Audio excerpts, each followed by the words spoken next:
বিসমিল্লাহির রহমানির রহিম।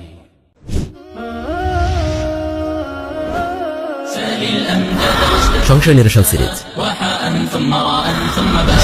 জিহাদ সিরিজ। প্রথম সংশয়, জিহাদের অর্থ বিকৃতি। দ্বীনের কল্যাণে যে কোনো চেষ্টা সাধনা একটি জিহাদ। আসুন প্রথমে সংশয়টি বিস্তারিত জেনে নেই। বর্তমানে ইসলাম ও মুসলমানদের চরম ক্রান্তিকাল চলছে।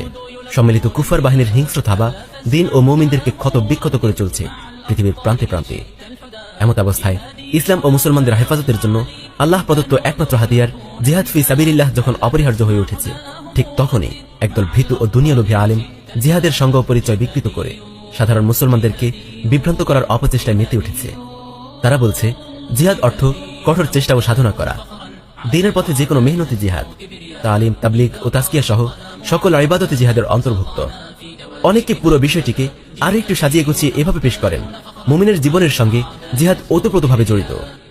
ব্যক্তিগত জীবনে শয়তান ও কুপ্রবৃত্তির বিরুদ্ধে সংগ্রামের মাধ্যমেই শুরু হয় জিহাদ নামের এই ইবাদত। তারপর পারিবারিক ও সামাজিক জীবনে আল্লাহর নাফরমানি থেকে নিজেকে এবং অধীনস্থদেরকে বাঁচাতে গিয়ে তাকে জিহাদ করতে হয় শয়তান ও তার চেলাচামুন্ডাদের বিরুদ্ধে। এভাবে রাষ্ট্রীয় জীবনে এসেও তাকে জিহাদ করতে হয় ইসলাম প্রতিষ্ঠা করার জন্য। এখানে এসে কখনো তাকে অস্ত্র হাতে তুলে নিতে হয়। এটি হলো জিহাদের সর্বোচ্চ স্তর। সুতরাং জিহাদ মানে যুদ্ধ বা রক্তারক্তি নয়, এটি অনেক ব্যাপক একটি ইবাদত যা আমাদের ব্যক্তিক ও সামষ্টিক জীবনে সব ইবাদতকেই শামিল করে। সংশয় নিরসন। ইসলামের শুরু থেকেই যুগে যুগে শরীয়তের বিভিন্ন বিধানের বিকৃতির ধারাবাহিকতা চলে আসছে। বাতিল ও ভণ্ডদের দৌরাত্ম্য সাময়িক বিঘ্নতা ঘটালেও কেউই বিকৃতিগুলো প্রতিষ্ঠা করতে পারেনি। উম্মার হকপন্থী আলেমরা এসব বিকৃতি চিহ্নিত করে তার সমুচিত জবাব দিয়েছেন এবং ইসলামকে স্বচ্ছ ও নির্ভেজাল রেখেছেন। ইসলামের ইতিহাসে যেসব বিধান নিয়ে সবচেয়ে বেশি তাহরিফ বা বিকৃতি করা হয়েছে তার মধ্য হতে অন্যতম হল জিহাদ ফি সাবিলিল্লাহ। ভারত উপমহাদেশে সর্বপ্রথম এই ধরনের সংশয় ছড়ায় ইংরেজদের সৃষ্ট ভণ্ড নবী গোলাম আহমদ কাদিয়ানী। মুসলমানদের ইংরেজ বিরোধী জিহাদকে নিশ্চিহ্ন করার লক্ষ্যে তারা খোদ জিহাদের পরিচয় বিকৃত করার অপচেষ্টা চালায়। জিহাদের সঙ্গ পরিচয় নিয়ে উল্লিখিত ব্যাখ্যাটি ভণ্ড কাদিয়ানির কিতাব ছাড়া বিগত 1300 হিজরি পর্যন্ত রচিত আহলুস সুন্নাহ ওয়াল জামাআতের কোনো কিতাবই আপনি পাবেন না। পরবর্তীকালে তথাকথিত কিছু দুনিয়ালোভী আলেম কাদিয়ানীদের কিতাব থেকে এই বিভ্রান্তি আমদানি করে। প্রকৃতপক্ষে জিহাদ ফি সাবিলিল্লাহ ইসলামী শরীয়তের একটি পরিভাষা, যার অপর নাম কিতাল ফি সাবিলিল্লাহ বা কাফিরদের বিরুদ্ধে যুদ্ধ করা। তা কখনোই যে কোনো দিনী চেষ্টা সাধনার নাম নয়। বিভ্রান্তির সৃষ্টিকারীরা মূলত জিহাদের আবিধানিক অর্থকে শরীয় অর্থ হিসেবে চালিয়ে দেয়। এখন আমরা 4টি নির্ভরযোগ্য উৎস থেকে শরঈ জিহাদের প্রকৃত সংজ্ঞা ও পরিচয় তুলে ধরার প্রয়াস পাব। 1. কোরআনে কারীম। 2. হাদিসে রাসূল। 3. মুহাদ্দিসিনে কেরামের অভিমত। 4. ফুকাহায়ে কেরামের অভিমত। কুরআনে কারীম। কোরআনে কারীমে জিহাদ ফরজ হওয়ার ব্যাপারে যেসব আয়াত নাজিল হয়েছে প্রায় সবগুলো আয়াতেই সরাসরি কিতাল বা যুদ্ধ শব্দ ব্যবহার করা হয়েছে। আল্লাহ তাআলা ইরশাদ করছেন, কুতিবা আলাইকুমুল কিতালু ওয়া হুয়া কুরহুল লাকুম। তোমাদের উপর যুদ্ধ ফরজ করা হয়েছে যদিও তোমরা তা অপছন্দ করো। সূরা বাকারা 216 নম্বর আয়াত। ইমাম বাগাবী রাহিমাহুল্লাহ এই আয়াতের তাফসিরে বলেন, আই ফুরিদা আলাইকুমুল জিহাদ, অর্থাৎ তোমাদের উপর জিহাদ ফরজ করা হয়েছে। তাফসিরে বাগাবী 1 নম্বর খণ্ড 273 নম্বর পৃষ্ঠা। এই আয়াতের তাফসিরে আল্লামা ইবনে কাসির রাহিমাহুল্লাহ বলেন, হাযা ইজাবুম মিনাল্লাহি তাআলা লিল জিহাদি আলাল মুসলিমিন। এই আয়াত দ্বারা আল্লাহর পক্ষ থেকে মুসলমানদের উপর জিহাদ ফরজ করা হয়েছে। তাফসিরে ইবনে কাসির 1 নম্বর খণ্ড 428 নম্বর পৃষ্ঠা। দেখুন, মুফাসসিরগণ কিতালের তাফসির করেছেন সরাসরি জিহাদ শব্দ দিয়ে। কোরআনে যেটাকে কিতাল বা যুদ্ধ বলা হয়েছে তারা সেটাকেই জিহাদ বলেছেন। ওয়াকাতিলু ফি সাবিলিল্লাহিল্লাযীনা ইউকাতিলুনাকুম, যারা তোমাদের বিরুদ্ধে যুদ্ধ করে তোমরাও আল্লাহর পথে তাদের বিরুদ্ধে যুদ্ধ করো। সূরা বাকারা 190 নম্বর আয়াত। ওয়াকাতিলুল মুশরিকিনা কাফা কামা ইউকাতিলুনাকুম কাফা, তোমরা মুশরিকদের বিরুদ্ধে সর্বাত্মকভাবে যুদ্ধ করো যেমনি ভাবে তারা তোমাদের বিরুদ্ধে সর্বাত্মকভাবে যুদ্ধ করে। সূরা তাওবা 36 নম্বর আয়াত। কাতিলুল লাযীনা লা ইউমিনুনা বিল্লাহি ওয়ালা বিল ইয়াউমিল আখির ওয়ালা ইউহাররিমুনা মা হাররামাল্লাহু ওয়া রাসূলুহু ওয়ালা ইয়াদিনুনা দীনাল হাক্কি মিনাল লাযীনা উতুল কিতাব হাত্তা ইউতুল জিজয়াতা আন ইয়াদিন ওয়া হুম সাগিরুন। যাদের প্রতি কিতাব অবতীর্ণ হয়েছে তাদের মধ্যে যারা আল্লাহ রোজ হাসরে ঈমান রাখে না এবং আল্লাহ তার রাসূল যা হারাম করেছেন তা হারাম গণ্য করে না এবং সত্য দিন গ্রহণ করে না, তাদের বিরুদ্ধে যুদ্ধ করবে যে পর্যন্ত না তারা নত হয়ে সহস্তে জিজিয়া দেয়। সূরা তাওবা 29 নম্বর আয়াত।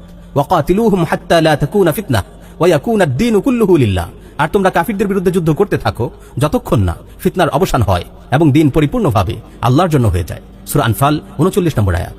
উল্লিখিত সবগুলো আয়াতের তাফসীর খুলে দেখুন, মুফাসসিরগণ কিতালকেই জিহাদ বলেছেন এবং এর সংশ্লিষ্ট আহকাম বর্ণনা করেছেন। হাদিস রাসূল সাল্লাল্লাহু আলাইহি ওয়াসাল্লাম। চলুন এবার সরাসরি রাসূল সাল্লাল্লাহু আলাইহি ওয়াসাল্লামের কাছ থেকে জিজ্ঞেস করা যাক জিহাদ কি। ক্বালা ওয়া মাল জিহাদ? ক্বালা আন তুকাতিলাল কুফার ইযা লাকীতাহুম। ক্বালা ফাআইয়ুল জিহাদি আফদাল? ক্বালা মান উকিরা জাওয়াদুহু ওয়া উহরিকা দামুহু। এক সাহাবী রাসূল সাল্লাল্লাহু আলাইহি ওয়াসাল্লামকে জিজ্ঞেস করেন জিহাদ কি। তিনি উত্তর দেন, কাফিরদের সঙ্গে যুদ্ধ করা, যখন তুমি তাদের মুখোমুখি হও। সাহাবী আবার জানতে চান কোন জিহাদ উত্তম। তিনি উত্তর দেন, যার ঘোড়া ময়দানে নিহত হয়েছে এবং সে নিজেও শহীদ হয়েছে। মুসনাদ আহমদ 17027 নম্বর হাদিস। হাদিসটি সহিহ। মুহাদ্দিসিনে কেরামের অভিমত। বুখারী শরীফের প্রসিদ্ধ ব্যাখ্যাকার আল্লামা কাসসাল্লানী রাহিমাহুল্লাহ বলেন, হুয়া ফিল ইসতিলাহ কিতালুল কুফার লিনুসরাতিল ইসলাম ওয়া ই'লা'i কালিমাতিল্লাহ। শরীফ পরিভাষায় জিহাদ হলো ইসলামের সাহায্যার্থে এবং আল্লাহর কালিমা বুলন্দ করার জন্য কাফিরদের বিরুদ্ধে যুদ্ধ করা। ইরশাদুস সারি 5 নম্বর খণ্ড 31 নম্বর পৃষ্ঠা। বুখারী শরীফের ব্যাখ্যাকার হানাফি মাযহাবের প্রখ্যাত আলেম আল্লামা বদরুদ্দিন আইনী রাহিমাহুল্লাহ বলেন, ওয়া ফিশ শারঈ বাদলুল জুহদি ফি কিতালিল কুফার লি'ই'লা'i কালিমাতিল্লাহ। শরীফ পরিভাষায় জিহাদ হলো আল্লাহর কালিমা বুলন্দ করার জন্য কাফিরদের বিরুদ্ধে লড়াইয়ের সর্বশক্তি ব্যয় করা। উমদাতুল কারি 14 নম্বর খণ্ড 115 নম্বর পৃষ্ঠা। মিশকাতুল মাসাবিহের ব্যাখ্যাকার বিখ্যাত হানাফি মুহাদ্দিস মুল্লা আলী কারি রাহিমাহুল্লাহ বলেন, ওয়া শারআন বাদলুল মাজহুদি ফি কিতালিল কুফার মুবাশারাতান আও মুআওয়ানাতান বিল মালি আও বির রা'ই আও বিতাকসিরিস সাওয়াদি আও গায়রি যালিক। ইসলামের পরিভাষায় জিহাদ হলো কাফিরদের বিরুদ্ধে যুদ্ধে সশরীরে অংশগ্রহণ করা অথবা সম্পদ, মতামত, সংখ্যাধিক্য বা অন্য কোনো উপায়ে সর্বশক্তি ব্যয় করা। মিরকাত 7 নম্বর খণ্ড 267 নম্বর পৃষ্ঠা। এখানে স্পষ্ট করে বলা হয়েছে কাফিরদের বিরুদ্ধে যুদ্ধে যে কোনো ধরনের চেষ্টা সাধনা ও শক্তি সামর্থ্য ব্যয় করাই হচ্ছে জিহাদ ফি সাবিলিল্লাহ। মিশকাতুল মাসাবিহের আরেক ব্যাখ্যাকার প্রখ্যাত মুহাদ্দিস আল্লামা তিবি রাহিমাহুল্লাহ বলেন, ওয়াল জিহাদু মাসদারু জাহাদতাল আদুওয়া ইযা কাবালতাহু ফি তাহাম্মুলিল জুহদি ইযা বাদালা কুল্লু মিনকুমা জুহদাহু আই তাকাতাহু ফি দাফ'i সাহিবি সুম্মা গালাবা ফিল ইসলাম আলা কিতালিল কুফার। আল জিহাদ শব্দটি জাহাদের মাসদার বা ক্রিয়ামূল। জাহাদতাল আদুওয়া তখনই বলা হয় যখন দুই শত্রু একে অপরকে প্রতিহত করতে গিয়ে সর্বশক্তি ব্যয় করে।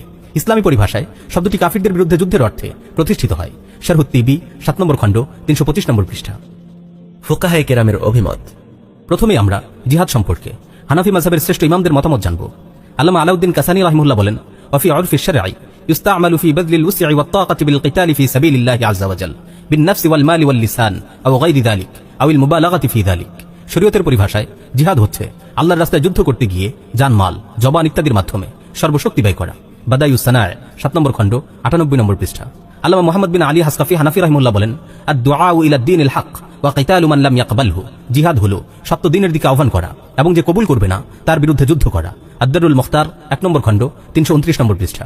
আল্লামা ইবনে নুজাইম হানাফি রাহিমাহুল্লাহ বলেন, ওয়াল জিহাদু হুয়া আদ-দুআউ ইলা দ্বীনিল হক ওয়াল কিতালু মা মান ইমতানাআ আনিল কবুল বিন নাফসি ওয়াল মাল। জিহাদ হলো সত্য দ্বীনের দিকে আহ্বান করা এবং যে কবুল করবে না তার বিরুদ্ধে জানমাল দিয়ে যুদ্ধ করা। আল বাহরুর রায়ক 5 নম্বর খণ্ড 76 নম্বর পৃষ্ঠা। আল্লামা ইবনুল হুমাম হানাফি রাহিমাহুল্লাহ সংজ্ঞা দেন, হুয়া দাওয়াতুহুম ইলা দ্বীনিল হক ওয়া কিতালুহুম ইন লাম ইয়াকবালু। জিহাদ হলো সত্য দ্বীনের দিকে আহ্বান করা এবং গ্রহণ করতে অস্বীকৃতি জানালে তার বিরুদ্ধে যুদ্ধ করা। ফাথুল কাদির 5 নম্বর খণ্ড 435 নম্বর পৃষ্ঠা। এবার দেখুন জিহাদ সম্পর্কে শাফি মাযহাবের উলামায়ে কেরাম কি বলেন। বুখারী শরীফের প্রখ্যাত ব্যাখ্যাকার আল্লামা ইবনে হাজার আসকালানী শাফিঈ রাহিমাহুল্লাহ বলেন, ওয়া শারআন বাদলুল জুহদি ফি কিতালিল কুফার। ইসলামের পরিভাষায় জিহাদ হলো কাফিরদের বিরুদ্ধে যুদ্ধে সর্বশক্তি ব্যয় করা। ফাথুল বারি 6 নম্বর খণ্ড 3 নম্বর পৃষ্ঠা। এবার শুনুন জিহাদ সম্পর্কে মালিকি মাযহাবের উলামায়ে কেরাম কি বলেন। মালিকি মাযহাবের বিখ্যাত গ্রন্থ হাশিয়াতুস সাবি আলা শারহি সগীর উল্লেখ আছে, ওয়া ইসতিলাহান ক্বালা ইবনু আরাফা কিতালু মুসলিমিন কাফিরান গায়রা যী আহদিন লিই'লা'i কালিমাতিল্লাহি তাআলা আও হুদুরুহু লাহু আও দুখুলুহু আরদাহ। ইবনু আরাফা রাহিমাহুল্লাহ বলেন, জিহাদ হলো আল্লাহর বিধানকে উঁচু করার জন্য মুসলিম কর্তৃক যাদের সঙ্গে চুক্তি নেই এমন কাফিরদের বিরুদ্ধে যুদ্ধ করা বা যুদ্ধের জন্য রণাঙ্গনে উপস্থিত হওয়া অথবা কাফিরদের দেশে যুদ্ধের জন্য প্রবেশ করা। হাশিয়াতুস সাবি 2 নম্বর খণ্ড 267 নম্বর পৃষ্ঠা। এবার আমরা জানব জিহাদ সম্পর্কে হাম্বলি মাযহাবের উলামায়ে কেরামগণ কি বলেন। আল্লামা ইবনুল মুফলিহ আল মাকদিসি হাম্বলি রাহিমাহুল্লাহ বলেন, ওয়া শারআন ইবারাতুন আন কতলিল কুফার। শরীয়তের পরিভাষায় কাফিরদেরকে হত্যা করাকেই জিহাদ বলে। আল মুবদি শারহুল মুকনি 3 নম্বর খণ্ড 280 নম্বর পৃষ্ঠা। জিহাদের উল্লিখিত সবগুলো সংজ্ঞায় শব্দের কিছু তারতম্য বাদ দিলে কাফিরদের বিরুদ্ধে যুদ্ধকে জিহাদ বলা হয়েছে।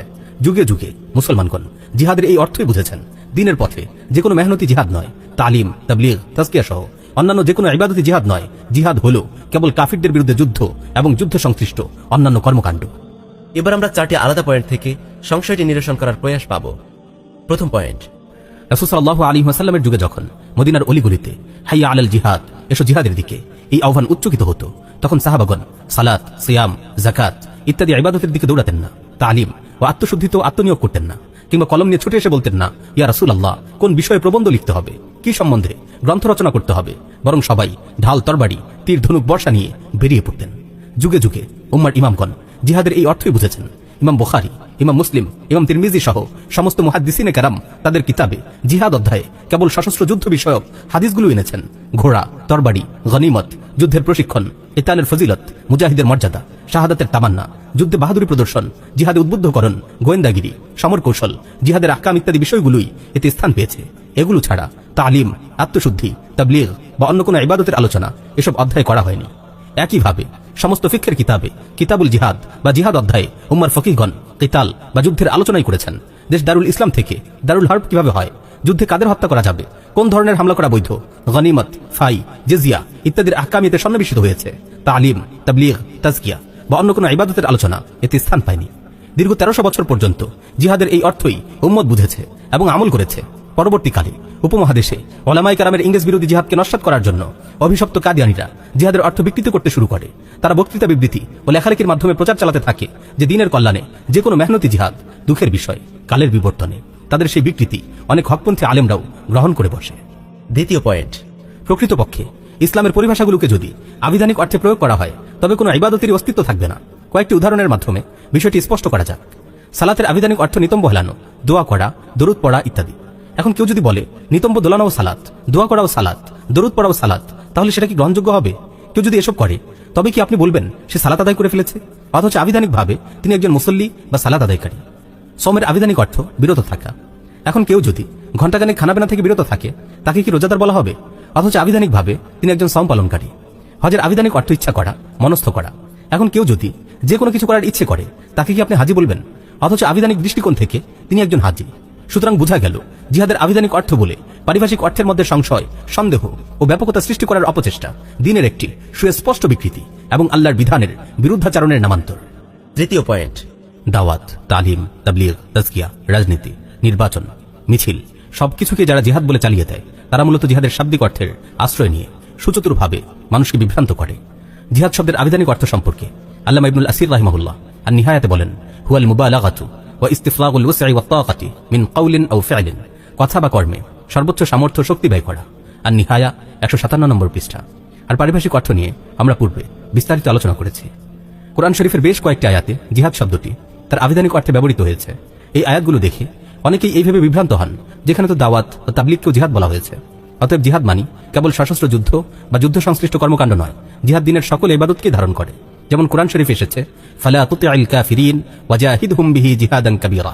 সুতরাং হে নবী, আপনি কাফিরদের আনুগত্য করবেন না এবং কুরআনের সাহায্যে আপনি তাদের সাথে প্রবল জিহাদ তথা সংগ্রাম চালিয়ে যান। সূরা ফুরকান 52 নম্বর আয়াত। এই আয়াতে দাওয়াত ও তাবলীগকে জিহাদ বলা হয়েছে, অথচ এতে যুদ্ধের কথা নেই। কারণ এটি তো সেই সময়ের কথা যখন আল্লাহ তাআলা ঘোষণা দিয়েছিলেন, কুফফু আইদিয়াকুম, তোমরা তোমাদের হাতগুলোকে গুটিয়ে রাখো। সুতরাং জিহাদ যদি শুধু যুদ্ধ ও যুদ্ধ সংশ্লিষ্ট বিষয়াদির নাম হয়ে থাকে তবে কুরআনে দাওয়াত ও তাবলীগের মেহনতকে কেন জিহাদ শব্দ দিয়ে ব্যক্ত করা হয়েছে? এই সংশয়ের জবাব হলো, উক্ত আয়াতে জিহাদ তার আবিধানিক অর্থে ব্যবহৃত হয়েছে। অর্থাৎ এখানে জাহিদ শব্দের অর্থ হলো কাফিরদের কাছে তাবলীগ করার ক্ষেত্রে সর্বোচ্চ শক্তি ও সামর্থ্য ব্যয় করো। কারণ আরবি ভাষায় কষ্ট ও মেহনত করে যে কোনো কাজ করাকে জিহাদ বলা হয়, চাইটা ভালো হোক বা মন্দ কাজ হোক। তাই জিহাদ শব্দ ব্যবহার করলেই তা ইসলামের প্রসিদ্ধ ইবাদত জিহাদ ফি সাবিলিল্লাহ বলে গণ্য হবে না। আর যে কোনো কাজে জিহাদ শব্দ ব্যবহার করাটাই যদি জিহাদ ফি সাবিলিল্লাহ হওয়ার দলিল হয়, তাহলে কুরআনের এই আয়াত সম্পর্কে আপনি কি বলবেন? ওয়া ইন জাহাদাকা আলা আন তুশরিকা বি মা লাইসা লাকা বিহি ইলম ফালা তুতি'হুমা, তোমার পিতামাতা যদি তোমাকে আমার সঙ্গে শিরক করানোর জন্য জিহাদ তথা চেষ্টা করে যে বিষয়ে তোমার কোনো জ্ঞান নেই, তবে তাদের এই কথা কখনো মানবে না। সূরা লুকমান 15 নম্বর আয়াত। দেখুন, এই আয়াতে শিরকের দিকে দাওয়াত দেওয়ার মতো জঘন্য কাজকে জিহাদ শব্দে ব্যক্ত করা হয়েছে। এখন কেউ যদি বলে শিরকের দিকে দাওয়াত দেওয়াটাও জিহাদ, তাহলে আপনি তাকে কি বলবেন? নিঃসন্দেহে আপনি তাকে এটাই বলবেন, এখানে জিহাদ শাব্দিক অর্থে ব্যবহৃত হয়েছে, শরঈ ও পারিভাষিক অর্থ তথা জিহাদ ফি সাবিলিল্লাহ এখানে উদ্দেশ্য নয়। চতুর্থ পয়েন্ট, উপমহাদেশের যেসব বিভ্রান্ত আলেম নিজেদের মতো করে জিহাদের বিভিন্ন অর্থ বের করে সশস্ত্র যুদ্ধকে জিহাদের সর্বশেষ স্তর বলে প্রচার করে বেড়ান, তারা হয়তো কোরআনের এই 3টি আয়াত দ্বারা বিভ্রান্তির শিকার হয়েছেন। ওয়াজাহিদু ফিল্লাহি হাক্কা জিহাদি হুয়া জাতাবাকুম ওয়া মা জাআলা আলাইকুম ফিদ-দীন মিন হারাজ, তোমরা আল্লাহর জন্য জিহাদ শ্রম স্বীকার করো, যেভাবে জিহাদ করা উচিত তিনি তোমাদেরকে মনোনীত করেছেন, তিনি দ্বীনের ব্যাপারে তোমাদের উপর কোনো কঠোরতা আরোপ করেননি। সূরা হজ 78 নম্বর আয়াত। ফালা তুতি'ল কাফিরিন ওয়াজাহিদহুম বিহি জিহাদান কাবীরা, সুতরাং হে নবী, আপনি কাফিরদের আনুগত্য করবেন না এবং কোরআনের সাহায্যে আপনি তাদের সাথে প্রবল জিহাদ সংগ্রাম চালিয়ে যান। সূরা ফুরকান 52 নম্বর আয়াত। ওয়াল্লাযীনা জাহাদু ফীনা লানাহদিয়ান্নাহুম সুবুলানা ওয়া ইন্নাল্লাহা লামাআল মুহসিনিন, যারা আমার উদ্দেশ্যে জিহাদ সংগ্রাম করে আমি তাদেরকে অবশ্যই আমার পথে পরিচালিত করব, আল্লাহ অবশ্যই সৎকর্মপরায়ণদের সঙ্গে থাকেন। সূরা আনকাবুত 69 নম্বর আয়াত।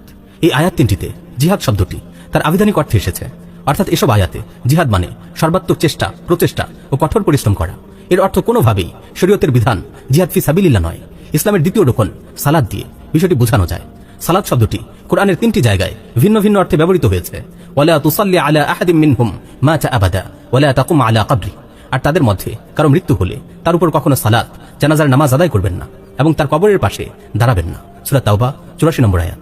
ওয়াসাল্লি আলাইহিম ইন্না সালাতাকা সাকানুন লাহুম। আপনি তাদের জন্য সালাত তথা দোয়া করুন, নিঃসন্দেহে আপনার সালাত তাদের জন্য চিত্তস্বস্তিকর। সূরা তাওবা 103 নম্বর আয়াত। ইন্নাল্লাহা ওয়া মালাইকাতাহু ইউসাল্লুনা আলান নবী ইয়া আইয়ুহাল্লাযীনা আমানু সাল্লু আলাইহি ওয়া সাল্লিমু তাসলিমা।